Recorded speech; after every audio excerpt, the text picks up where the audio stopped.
Morning, this is Mr. Willie in West Virginia. It is the seventh day of September. I woke up with a definite impression. Hopefully, it'll bless you.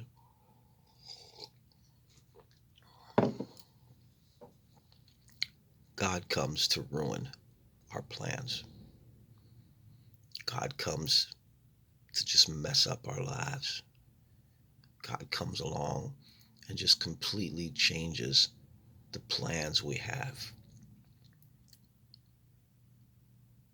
And somehow it always works out way better than if we had it went our way. Adam and Eve were walking in the cool of the day, hanging out with God. And God came along and said, hey, I got a whole earth here that you're in charge of. I got all kinds of stuff I want you to do. But I want you to do one thing. Don't go nowhere near that tree. What tree? That tree. Don't go anywhere near it, okay? Adam and Eve had it going on. They were hanging out with God, walking around talking. They were having a blast. They didn't have children. They didn't have a mortgage payment. They didn't have a car payment. They didn't have nothing going on. They went close to that tree, and it all changed. You know Noah? We all know Noah. He's that guy that built that really big boat. He was living a dream. He was walking with God. He pleased God. In a whole generation of people, he pleased God. Literally, God came to him and said, hey, Noah, I don't like what I'm seeing down here. And you're the only man down here that's doing what I need you to do. So I'm going to ask you to do something, okay? Going to change your plans. I'm going to change everything. You might have thought all you're going to do is just be Noah and just hang and chill and just kind of be a good guy. And, you're the only light here in all this darkness, but I got a plan. I'm going to ruin yours, but I got a plan. It's a better plan. I want you to build a boat. While you're building that boat, I want you to be preaching to these people and giving them a chance, okay? Because I'm a gracious God. You know, Noah was really good at building boats, but apparently he wasn't very good at preaching because not one conversion in all that time.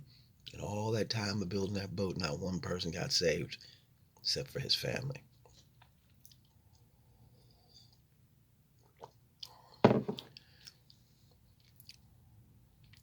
You know what?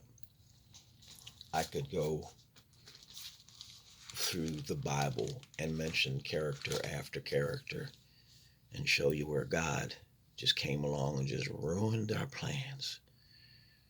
I know a guy named Willie.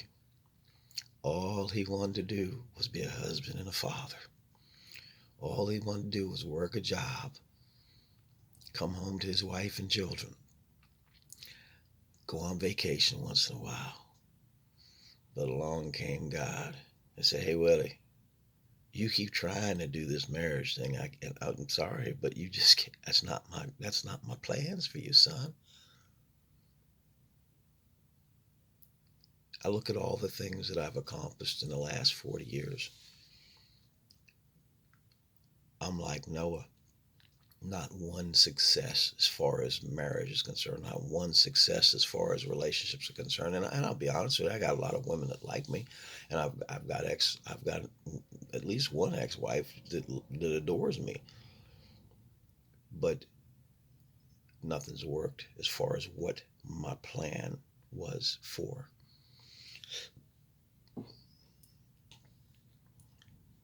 I have 5 children, 5 grandchildren, um, and a bunch of dysfunction involved with all of that.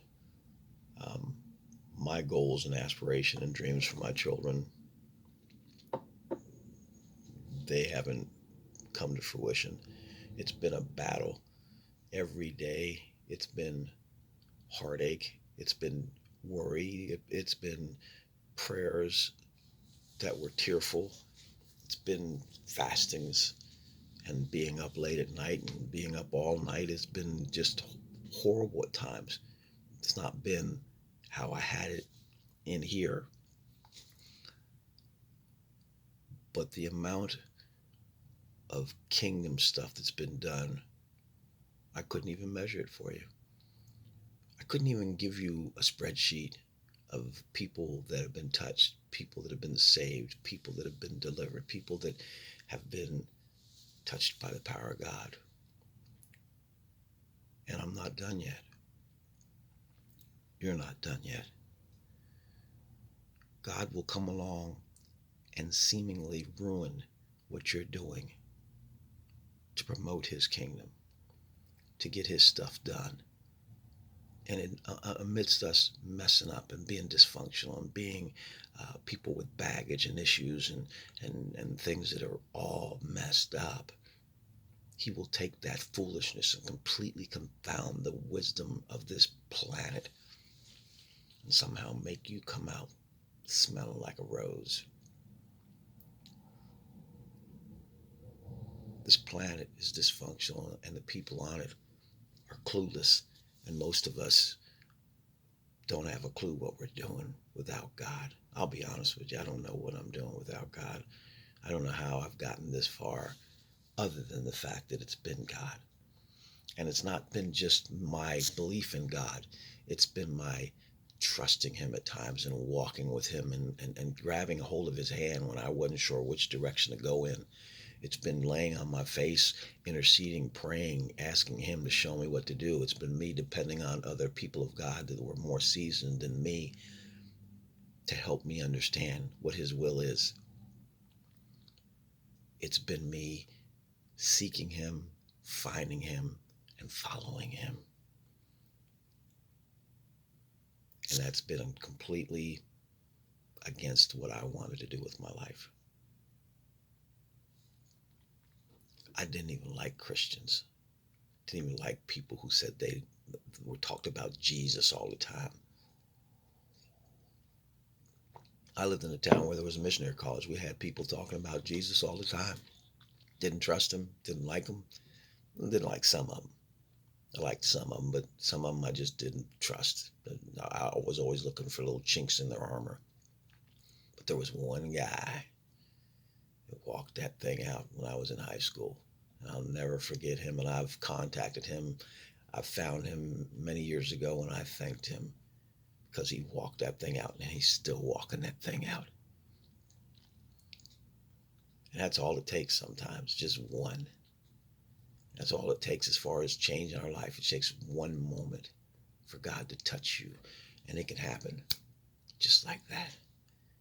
And suddenly your life has changed. One of my very, very good friends was in jail and went to bed an atheist, woke up a Christian. God had sovereignly come into that cell and showed himself to him, and he's never been the same. God is able to do exceeding abundantly above all we ask or think according to the power that works in us. May that power be faith. And it can be a little mustard seed, just a little tiny seed of faith is all you need for God to take notice and to come down and to completely ruin your plans to promote his kingdom. The question is now, will you let him? Because see, you have a free will. You can do whatever you want. He can come down and ruin your plans, but you can decide that you can ruin his ruining of your plans and do whatever you want. That's how gracious he is. That's how loving he is. He'll let us do whatever we want. He's let me do whatever I wanted to several times. And then he just kind of sat back, almost like with his arms folded, like, see how long you suffer and see how long it takes for you to come back to my way of doing things. And I always come back because he's the way, the truth, and the life. I don't know any other way to go. And his way may not be my plan, may not be the way I want to do things. But I look through scripture, and his ways are not our ways, but they are high and they are leading in the right direction. So hopefully for the rest of my life, I'm just going to try and follow his lead. I'm going to try to allow him to lead me and guide me. And I'm going to continue to seek him. I'm going to continue to find him, and I'm going to continue to follow him to the best of my ability. And I would suggest that you do the same. Okay? Hey, this is Mr. Will in West Virginia. I love you. It is Saturday morning here, so have a great day. Shalom.